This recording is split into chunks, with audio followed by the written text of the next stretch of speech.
Hey guys, it's RJ the Awesome here, bringing us our week 2 weekly recap vid of the PMC. And this week, to say the least, was something else. Really, really amazing matches. So without further ado, let's get on to our first match, which was J-Specs of the Hampton High Dragons versus Sharpino of the Sydney Crocodiles. And Sharpino really coming back from his loss from the week before, and really just played amazingly. J-Specs made a few questionable plays. Granted, it was early in the morning when he had battled. It was so early, in fact, that he forgot to turn his audio on when he was recording, and he actually had to do a post-com, something like that. I don't know. I'm not good with terms. I'm sorry. But so it was early. It was but he did make a few interesting, to say the very least, plays. For example, right off the bat, it's Entei versus Jellicent. After Sharpino makes a great prediction and I feel like he's going into Entei. Let's go Jellicent, and it pays off. And he has to switch, and instead of switching into his dedicated switch in, which is Slowking, he switches into Tangrowth, which gets that unnecessary burn. And now Tangrowth is just kind of there. It's good at walling things, but it's just going to start wearing down because of the burn. Fast forward a few turns, and it's Scizor against Roserade. And while he had on the, I believe it's the Akaberry, if I'm remembering his video correctly, he said he had the Akaberry on, which would make it to where he could take any fire hit, which Roserade went for a hidden power fire, but he took it off for the Iron Plate, which powers up steel type moves for that bullet punch. But instead of going for the bullet punch, I forget what move he went for, but he ended up being just taken out completely by a hidden power fire. If he would have gone for bullet punch, he could have gotten that extra damage. Wouldn't have killed a Roserade, but it would have done a lot of damage. Or if he had his berry on it, the Akaberry, well, that would be a pretty much dead Roserade because it would have lived the hidden power fire, gotten a hit on it, and then bullet punched it to death. So, it was a little interesting. Fast forward towards the pretty much nearly the end. Mega Altaria versus Jellicent, and I don't really know what J-Specs was thinking. He goes for the heal bell as Jellicent burns the Mega Altaria, and then he goes for the Dragon Dance as Jellicent goes for the Ice Beam. And then afterwards he goes for the Roost, and Jellicent Ice Beams again, and it's obvious that Mega Altaria is not going to win this. Ice Beam is doing more Ice Beam and the burn are doing more damage than what Roost can heal. And he ends up losing the Altaria, and he didn't even try to take advantage of his Dragon Dance, just that last minute damage out to maybe possibly get a crit and kill and maybe possibly take the match back. So unfortunately that happened, and then fast forward to literally pretty much the end. Slowking is in on the Jellicent, and Jellicent switches out to Metagross, which takes the Psyshock no problem, but this isn't any normal Metagross.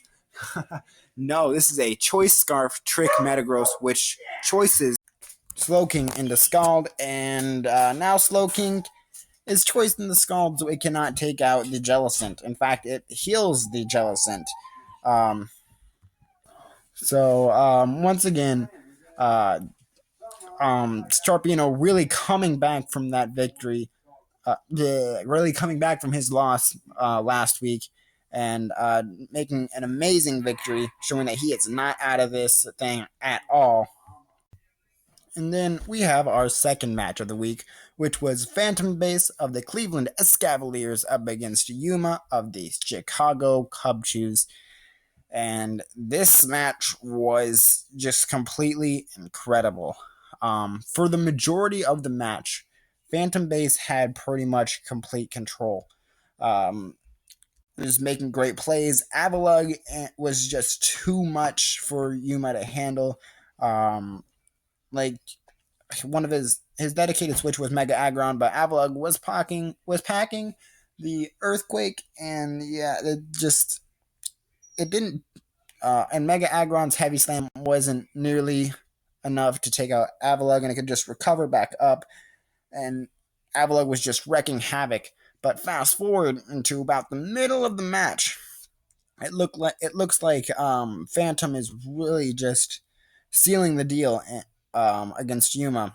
Milotic is in against Florges, and he's going to switch out into Garbodor to take out the Florges. But Yuma makes the great prediction and goes into Landorus Eye and then takes complete control of this battle. And the combination between Landorus Eye and Skuntank just devastate Phantom's team. There was one part where I was kind of wondering what was going on.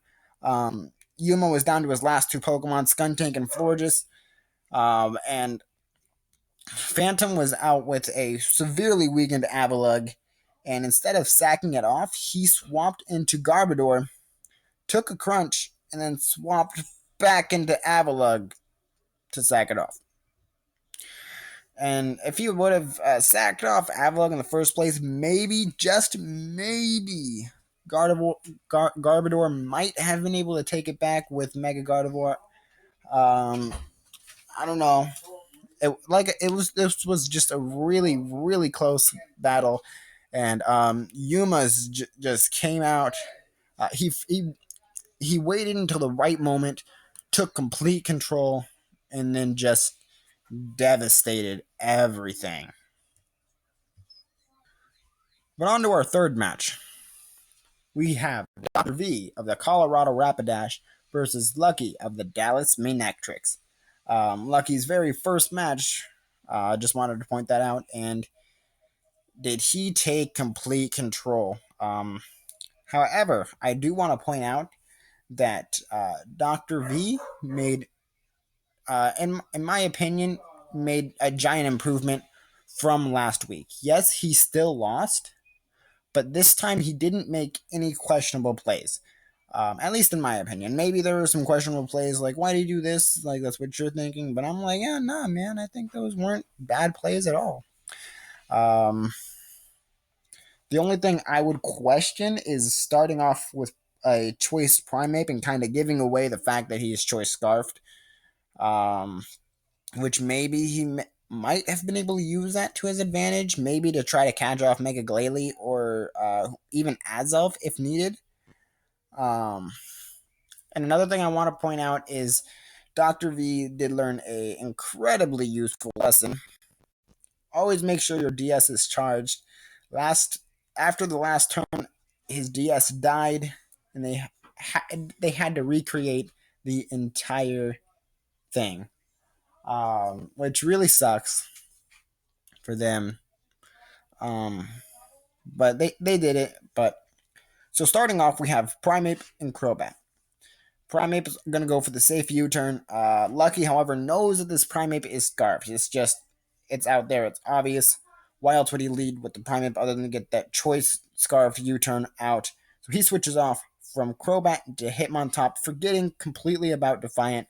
It doesn't matter. U-turn goes off. He goes into Mew.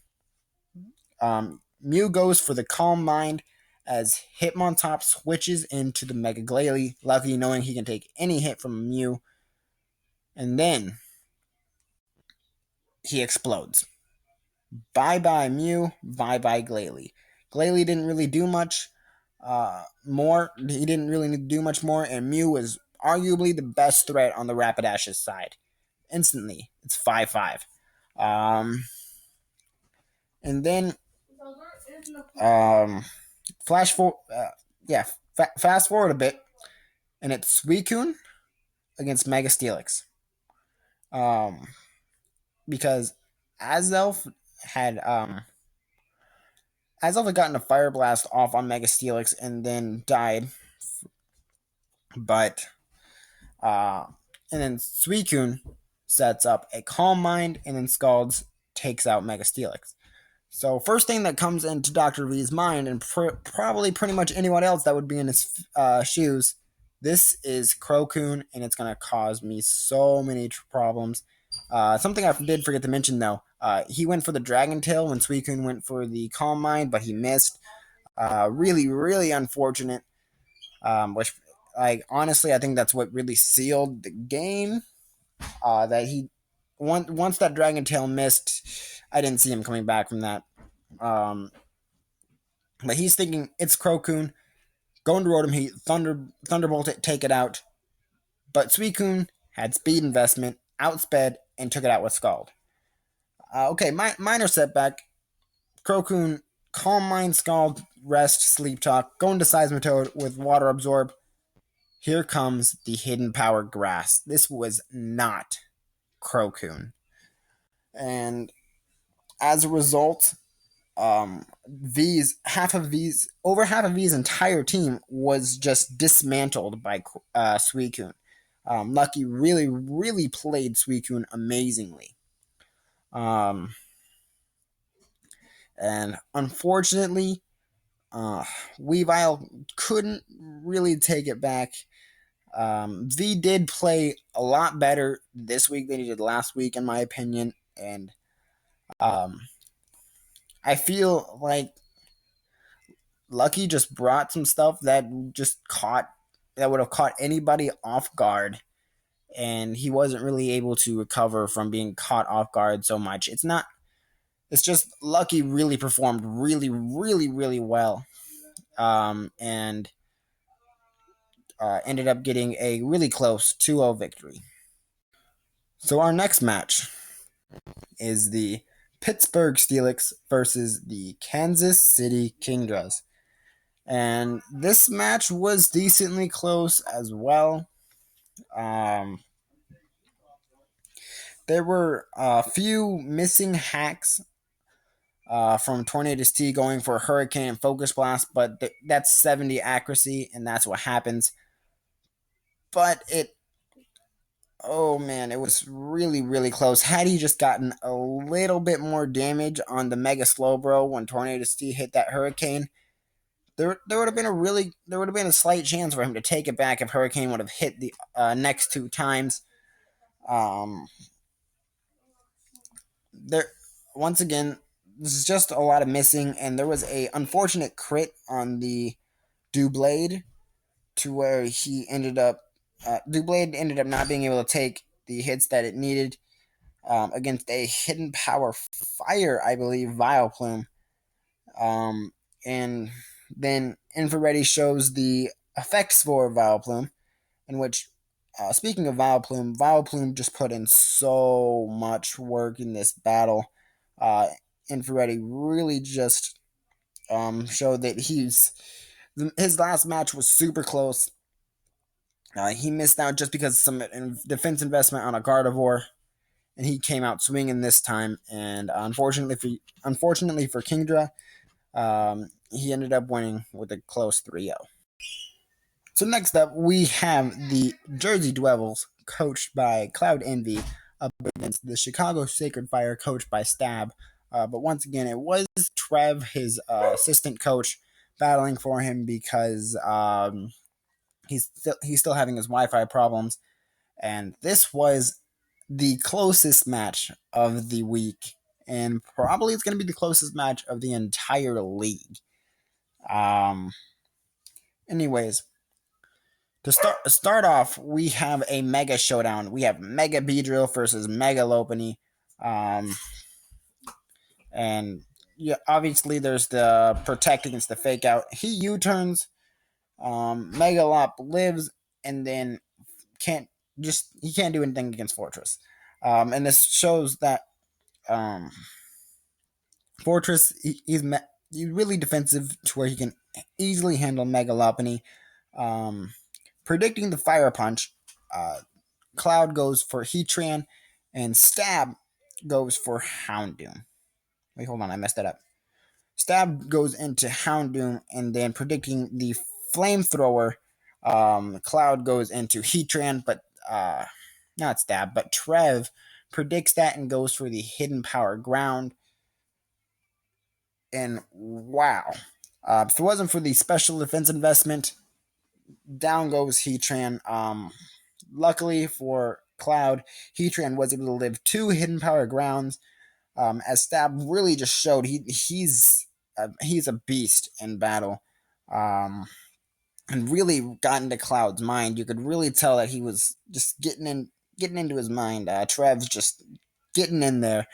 And down goes Heatran. Later on, we see the matchup between Zapdos and Sandslash. Zapdos using the Hidden Power Ice, Sandslash going for the Stone Edge. Predicting the switch, Cloud goes for the Roost. However, Trev ain't no wimp. He goes for the Earthquake, predicting the Roost, and Zapdos' health goes right back down. Once again, just showing how, this was Trev's just really getting into Cloud's mind, but it's not over in the slightest. Cloud just kept fighting back and just fighting back. Like for example, with his Choice Scarf Frostlass, being able to do so much damage against Mesprit. And then there was another interesting move. Even though he had rocks up, he predicted Trev to switch out of Manaphy to preserve it for Death Fodder. So he goes into his Zapdos. But Manaphy uses a Scald, and down goes Zapdos. Who was if he could have gotten a Roost up on the Zapdos again, Zapdos could have just wrecked shop. However, Cloud really uses Mega Beedrill really, really well.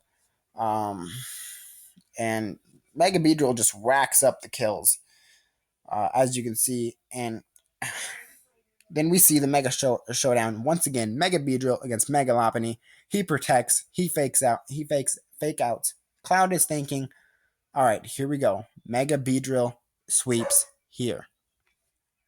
But Trev prepped really hard and had quick attack on his Mega Lopunny, and down goes Mega Beedrill. But however, it's still looking like it's going to be a win for the Dwebbles. It's Fortress against Mega Lopunny, and Gengar, who is in the red. He's probably not going to live a switch in. Fortress lives no problem against the high jump kick, and then proceeds to take out Mega Lopunny. It looks like Jersey won, except Gengar comes back in and lives on 1 health point. Literally 1 health point. Gengar had 18 health, and the amount that Stealth Rock took out was 17 point something, but with it being rounded down, it lost 17 health, so went down to 1 health point. And the Chicago Sacred Fire won by 1 health point. Like, amazing, close match. Like, legitly came down to the decimal points. So again, a great match to both of these. I knew this was going to be an amazing match, just from looking at who's going up against each other, and they did not fail to provide an amazing match, and by far, in my opinion, the match of the week. So to finish off looking at the matches, let's go ahead and look at the Misty Drapions versus the Tampa Bay Frogadiers, Twisted Misty versus the Verd, and honestly, this match was kind of a train wreck. Like like you look at the Verd's team, and then you look at Misty's team, and you go, what does Grand Bowl not hit hard? Well, nothing. Grand Bowl just destroys this team. What about Furthorn? What can hit Furthorn hard? Maybe a fire punching Electivire close combat Staraptor, maybe? Hidden Power Fire Noivern, like, and then maybe Greninja with a Hidden Power Fire. And you look at Tyrantrum, and other than Azumarill, not much is going to be hitting Tyrantrum very hard. I mean, Noivern might, but that's only if Tyrantrum doesn't get up a D-Dance first. Then you look at Gligar, and you think, what can really hit Gligar hard other than a Azumarill, Greninja, Electivire may be able to do something with the Ice Punch, but Gligar with Eviolite is just so bulky. At least Azumarill has the knockoff. And then Mega Pinsir just destroys almost everything. Kyron Black just destroys almost everything. You just look at this matchup, and it's easy to see that Misty was just kind of overwhelmed with Verd's prep. Right off the bat, we see Grand Bull versus Metacham, and I think Misty kind of just realized her mistake that she just did not bring anything for Grand Bull. And she switches into Greninja, who just gets completely destroyed by Grand Bull. All right, then let's go into Metacham. Bullet Punch, it's super effective. Gets destroyed by Granbull. Out comes Staraptor. He switches into Gligar. Gligar, just whatever. He can take any hit from Staraptor. In comes Azumarill. Gligar, though, goes for the substitute. Azumarill goes for the knockoff, but Gligar baton passes into the Mega Pinsir. And now it looks like it's pretty much over. Mega Pinsir just completely annihilates Azumarill. After Azumarill does break the sub, though. And then he switches out from Mega Pinsir to Tyrantrum. And then here comes the Dragon Dance. And Tyrantrum wrecks house, outspeeds the Noivern, and takes it out. Then it's her last Pokemon. It's Electivire versus Tyrantrum. What's going to happen? Well, Tyrantrum's head smash misses. And so Electivire lives and is able to take out the Tyrantrum. And then just to pour a little bit of salt in the wound, Verd goes into Ferrothorn. It goes into Gligar, but then after weakening the Electivire with Earthquake, goes into Ferrothorn. Takes the Fire Punch as if it's nothing, and the Electivire dies to Iron Barbs. Just rubbing that salt in the wound, which is something that Jabroni is known for. Not a bad match at all. I feel like Misty could have prepped a little better. It seems like her team is really just offensive, just hyper offense, and has nothing to take any hits from any Pokemon. And against someone like Verd, who he enjoys setting up, he brought D-Dance, Tyrantrum, Baton Passing Gligar, and Swords Dancing Mega Pinsir. It's just not a good idea to bring a hyper offensive team against like this against the Verd. But anyways, guys, again, really close matches this week. So let's go ahead and see how that affected the league leaders. As you can see, in first place, we have Gengar, the savior of the Chicago Sacred Fire, at 4 kills and 0 deaths. It was really good in the last week match and just provided amazingness this week. And at number 2, we have Weavile of the Colorado Rapidash, a team that is 0-2 right now, really showing that even though Dr. V is having a hard time getting started on the wins, he's really using Weavile really well. And then a gigantic tie for numbers 3rd place through 8th place. Gardevoir of the Jersey Dwellers, Jellicent of the Jersey Dwellers, Skuntank of the Chicago Cub Chews, Spiritomb of the Tampa Bay Frogadiers from last week, Suicune of the Dallas Manectric, and Vileplume of the Pittsburgh Steelix. Gardevoir and Spiritomb here from the week before weren't actually used this week, showing just how good Jersey and Tampa Bay are, that they can leave that mon for that 1 week and they're still going to be there in the top spot. All these mons are, of course, 3 kills, 0 deaths. I would also like to point out Dallas. This is his first week match, his first match, and he's already he's just jumping up there with the league leaders with Suicune, and then but I could also bring out the point that This is Jellison's first week. This is Skuntank's first week, and this is Vileplume's first week. This just really shows the amazing talent of these coaches. And then once again, while I do like this go to the top 10, we are kind of overflowing with the giant tie. So we have number 9 through 12, Landorus T from the Pittsburgh Steelix, Mega Beedrill of the Jersey Devils, Shaman of the Chicago Cubs, and Victini of the Cleveland Cavaliers with 3 kills and 1 death. Which really just shows how close the running is for this. Like, all the coaches are really, really in there. They're really, really going for it. Again, not a single bad coach in this entire league. I feel like they're all really good and really closer than a lot of people would think in skill level. But now let's go ahead and look at the standings. Right now, in the Magma Conference Red Division, even after their loss against the Chicago Cubs, Phantom Base and the Cleveland Cavaliers are still at the top of his division by literally 1 point, with both of them having a 1-1, but Phantom Base with a +1 differential and Yuma with a 0 differential, breaking even, slightly behind them. Not out of the race entirely, but does need to kick it into gear if he wants to make those playoffs. We see Kingdra plays games of the Kansas City Kingdras. And then in the Ruby division, we see yet another really close. We have 2-0 with Stab of the Chicago Sacred Fire, and then tied, we have the Jersey Devils and the Pittsburgh Steelix, both at 1-1 with a +1 differential. Right now, it looks as if Stab and Phantom Base are going to be going to the playoffs, with Jersey getting that 3rd spot because they did beat Pittsburgh last week.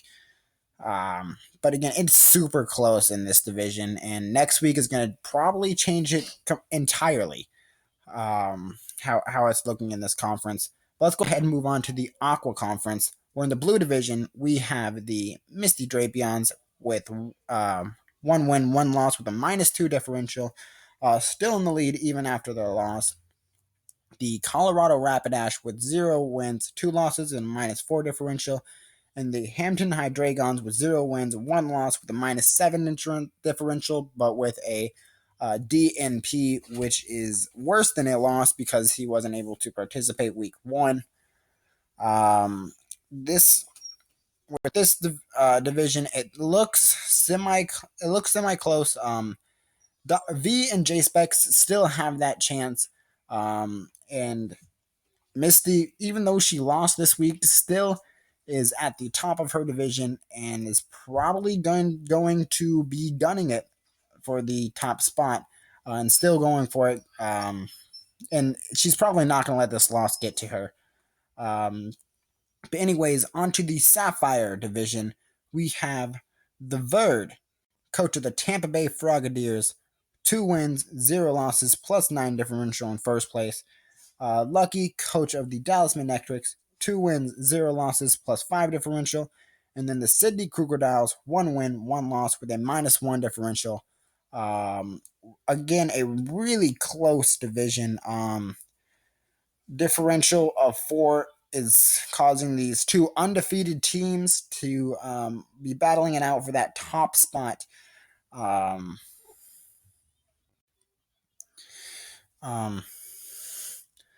With Sydney not far behind, coming off of a big win this week. But with how it looks with this conference, it looks as if Verd and Lucky and Misty are going to be making it to playoffs, with Verd getting that round 1 bye. But again, this is just week 2. Like, next week, it's going to be completely different, and it's just going to keep being that way towards just completely different until later on, when it gets like towards the end of the weeks, when it's getting close to playoffs. Right now, it's completely uncertain. Anything could happen. Who knows? Maybe every one of these top teams that are in the top of their division, maybe they're going to be the only. Maybe they're just not going to make playoffs. Maybe they're just all going to get in last place in 2 weeks. You never know. You never know. In fact, I think they can all just go to last place next week if like worst comes to worst. That might happen. Yeah, I think so. I think that could happen. Hopefully it doesn't, because that would really suck for them. But like I said, that's just 1 week in which it could change entirely. So, just looking at it with how it is now, a lot of people are doing really good, but those people that are behind, they're still in it. They're still in it completely. Anyways, I'm gonna go ahead and sign off. You guys stay awesome. I know I will, and I will see you next time.